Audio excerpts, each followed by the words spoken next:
देख रहे हैं आप और आपके साथ मैं हूं सुरभि तिवारी। बुलेटिन की शुरुआत सबसे पहले बिहार की खबर से जुड़ी हुई करेंगे। दरअसल बिहार में अश्लील गानों पर अब रोक लगाई जा रही है। पुलिस मुख्यालय में जारी किया गया आदेश, तो डबल मीनिंग गाने बजाने पर अब कार्रवाई का सामना करना होगा।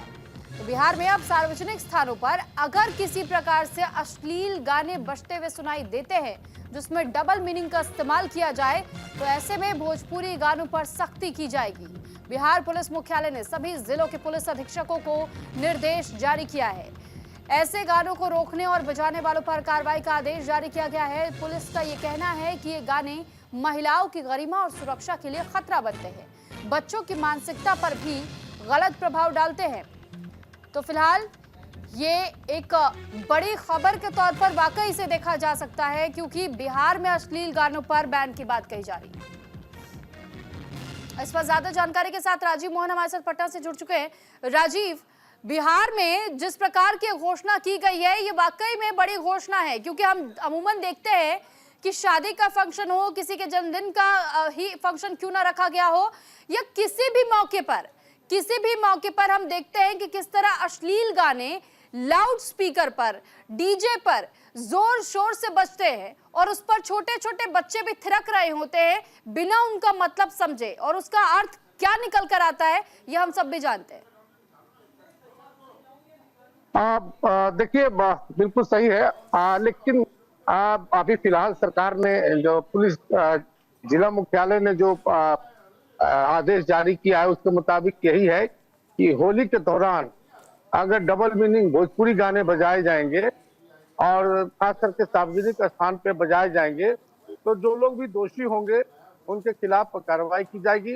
इस संबंध में जिला जो पुलिस मुख्यालय है उसके द्वारा आईजी, डीआईजी, एसपी तक ये पत्र भेजी गई है और इसे कहा गया है कि हर हाल में जो है किसी तरह की कहीं अगर अश्लीलता की बात आएगी, अश्लील गाने बजाने का मामला आएगा, तो जो दोषी होंगे उनके खिलाफ सख्त कार्रवाई की जाएगी और इसके तहत उसे जेल भी जाना पड़ सकता है। लेकिन देखिए, विडंबना यह है कि सिर्फ होली में होली गीत को रोक देने से या इस तरह का आदेश जारी करने से क्या होगा जब इस तरह के गाने बज रहे यानी हैं। राजीव, ये माना जाए कि आपका ये कहना है कि सिर्फ और सिर्फ होली तक के लिए फरमान जारी हुआ है, अभी ये पूरी तरह इस पर बैन नहीं लगाया गया है? नहीं, बिल्कुल, ये सिर्फ होली के दौरान इस तरह का जिला मुख्यालय पुलिस मुख्यालय के द्वारा ये दिया गया है। लेकिन मैं ये कह रहा हूँ कि अगर सरकार को लगता है कि अश्लील गाने हैं तो ऐसे गाने बने ही नहीं, ये नौबत आए तो इस पर न सरकार का ध्यान है और न जो गाने वाले हैं या गाना बनाने वाले हैं, म्यूजिक कंपनी है, इस पर भी किसी का कोई ध्यान नहीं है। और देखिए, ये जो बिहार और खास करके पूर्वांचल यूपी के जो पूर्वांचल इलाके हैं उसमें खास करके इस तरह के गाने बनते हैं जो डबल मीनिंग वाले गाने होते हैं। निश्चित तौर पर ये गाना आप बिल्कुल सुनने के बाद ऐसा लगता है कि घर में इसको सुन नहीं सकते, परिवार के साथ नहीं सुन सकते। लेकिन देखिए, अब तो इस गाने की ब्रांडिंग हो रही है। हनी सिंह जैसे बड़े सिंगर जो कि रैपर कहे जाते हैं, उनके गानों में जो है यूपी की एक लड़की जो रागिनी विश्वकर्मा है उसकी भोजपुरी गाने को उसमें डाला गया है, वो भी डबल मीनिंग है। तो क्या इस गाने को बजाने से रोकने से बेहतर नहीं है किस गाने को इस तरह का बने ही नहीं? और उस गाने जो हनी सिंह ने गाना गाया है और उसमें जो रागिनी विश्वकर्मा ने जो गाना गाया है उसकी पूरी तारीफ हो रही है और यूट्यूब पर वो ट्रेंडिंग में है।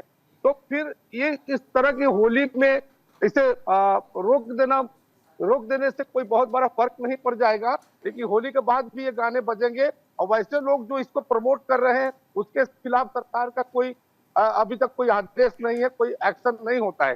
दूसरी तरफ ये सिर्फ भोजपुरी गानों पे इस तरह के रोक लगता है, लेकिन डबल मीनिंग के गाने हिंदी में भी बजते हैं, हिंदी में भी बनते हैं, तो उस पर सरकार का कोई बायलॉज नहीं है, उसको रोकने के लिए कोई सेंसर बोर्ड टाइप का नहीं है।